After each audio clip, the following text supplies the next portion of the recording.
is they're protesting so others have the right to break the law.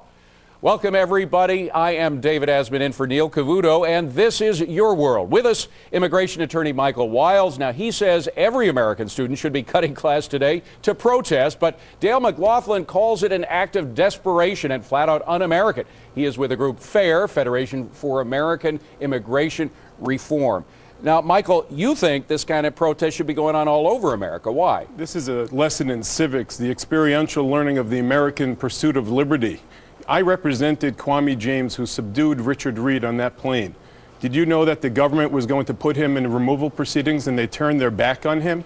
We can't turn our back on the natural flavor, the national identity that we have in immigration. We have teachers, Michael, that are encouraging their students to break the law, essentially, making illegals legal. Do you remember what you learned the last week of March when you were in 6th grade, or will you remember the day that you took to the streets in pursuit of that Lady Liberty that sits but a few miles from this studio, giving us your tired, your masses?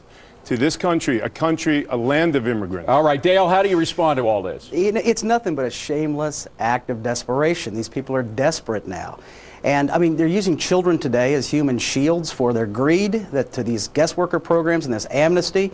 Tomorrow they have a cat and dog parade, and on Thursday they're using circus freaks, anything to try to convince the American people that their side is right. And I tell you what they're not going to convince the American people of. They're not going to convince the American people that it's okay to risk their national security.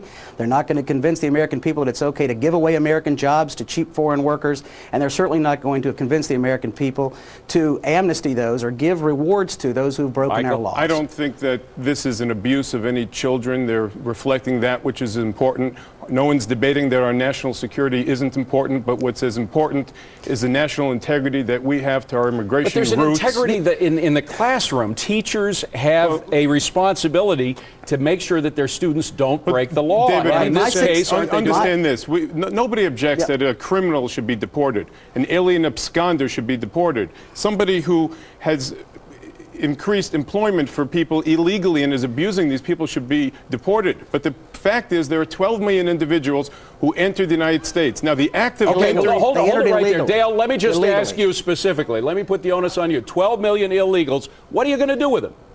You do exactly what Jim Sensenbrenner in the House said you do. You actually turn them into felons so you can expedite their removal. So that we can then go through the houses of every senator and every member of Congress and every police officer and every judge. Hold on, one at a time. Go ahead. Dale, I don't know if you could hear Michael because there was overtalk, but his point was, hold on, if you're going to arrest everybody that's hiring illegals, you're going to be arresting senators, congressmen, et cetera. We'll be accessories to the hold on. I just made your point, Michael. Go ahead, Dale.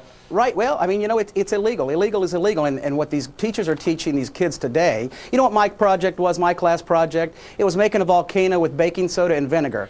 These teachers are teaching these children that it's okay to disrespect and disregard our laws. Let's look at this. This is a money show. This is a $10 bill with the picture of Alexander Hamilton on it. Hold on, one at a time. Go ahead. Alexander Hamilton is on this $10 bill, on this news show, on this money show, this segment. Alexander Hamilton came from a Caribbean island where he overstayed. Would we have him, the leader of the federal government, removed from the United States? He came here illegally. Go ahead, Dale. He didn't come modern American history, Michael. We're talking about an influx of people that the United States simply cannot sustain. Congress should have the moxie to do what they need to do. You said it's a business channel. You're right. Dale, final question to you. If all these illegals are cutting into the workforce, why is unemployment at an all-time low? We have, you know, you realize that what we had is a recovery here in the country that did not include jobs. We have productivity that's gone up 150% and wages that have only risen 2% since 1973 for the median American. All right, hold on.